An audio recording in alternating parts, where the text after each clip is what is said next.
And now we begin our final module for KCB 101 Media and Communication Texts, which is the third in our series of looking at the ways in which the media represents various social and cultural groups in society.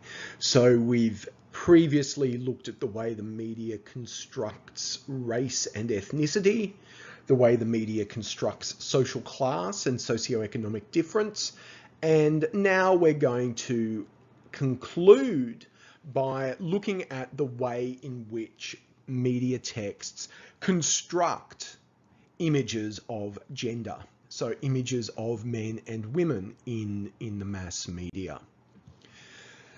In this module, we are concerned with exploring how media texts construct images of masculinity and femininity, and how these images contribute to broader understandings of gendered difference in our culture.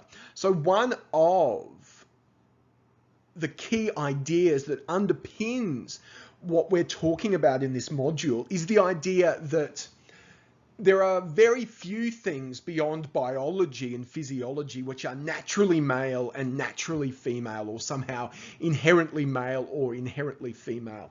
Rather, gender is a social construct. So gender is a way of understanding difference between people, which is based largely on cultural codes and conventions. And we can see this increasingly in our society at the moment, with the increasing space and attention that is given to gender fluidity, so issues of transgender and more fluid and open sexual and gender identities.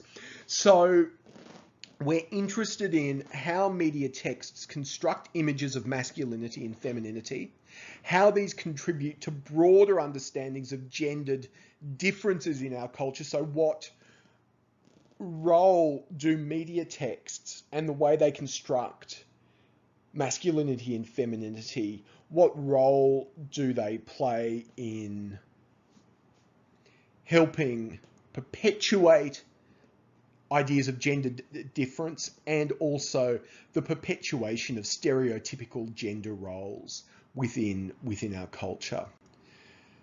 Now, before we start exploring media texts in more detail, I just want to point out that some differences, or point out or clarify some issues around terminology. So we can make a distinction between sex and gender.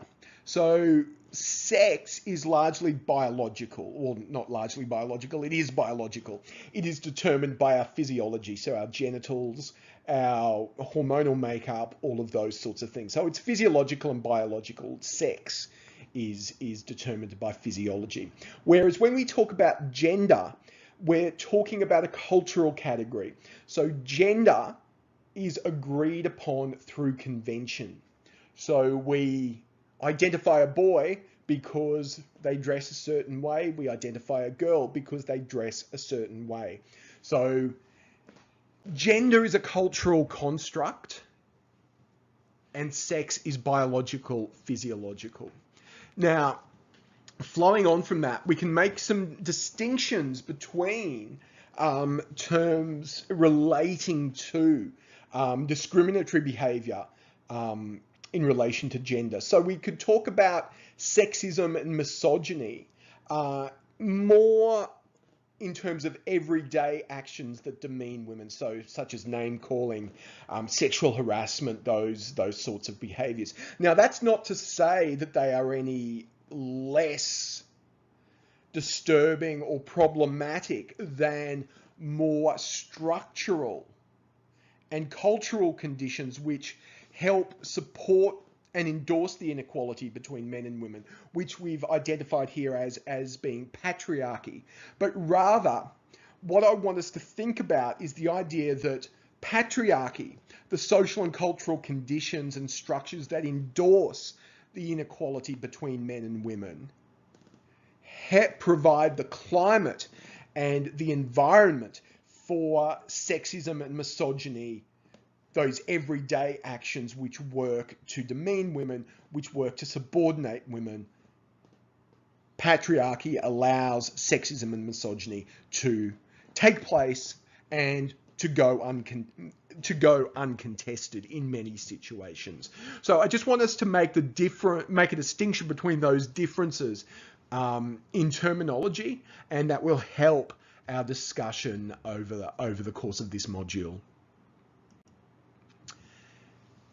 If we think about gender as a construct, if we think about gender as a construct, one of the key ideas in that is the notion of performativity.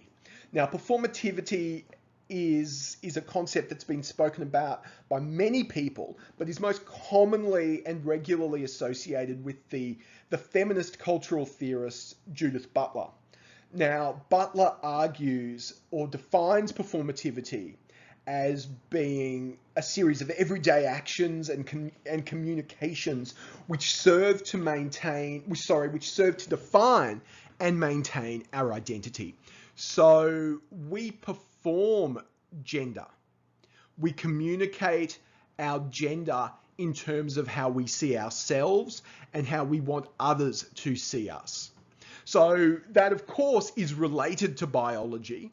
Absolutely, it's related to biology and our physical characteristics.